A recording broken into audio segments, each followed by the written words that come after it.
Aloha and welcome. I am Unit E, and in this video we're going to hop into another tutorial for the TR-6S. This time I'm going to show you a few quick shortcuts for assignments and for changing parameters. Now, the first one is to assign the control knob to a parameter of your choice. And the way to do this is to select the instrument of choice.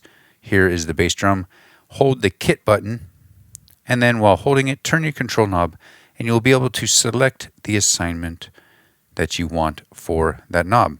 Then let go of kit once you have made that assignment.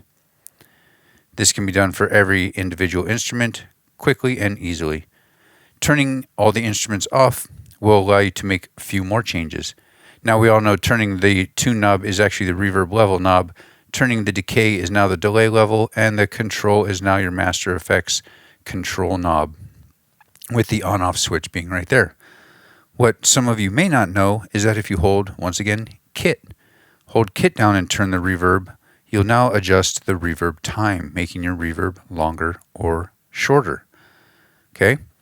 Level without holding kit, time by holding kit. Same thing for the delay. It's the level without holding kit. When you hold kit, you now get the delay time.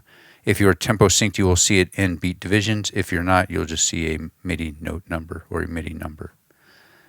Doing this with the control knob will allow you to change the assignment of the control knob for that master effects. Based off the effect, you will have one, two, or multiple parameters to choose from. Again, that's a little sub-function of the kit button. Very handy and useful in setting up your workflow, changing parameters, and assigning knobs. I hope you found this video useful, and if you did, go ahead and give it a thumbs up to let everyone else know that you found it useful. Subscribe to this channel if you like what I'm doing and you want to see more of it. And also ring that bell if you want me to send a notification that I made a new video. And as always, thanks for watching.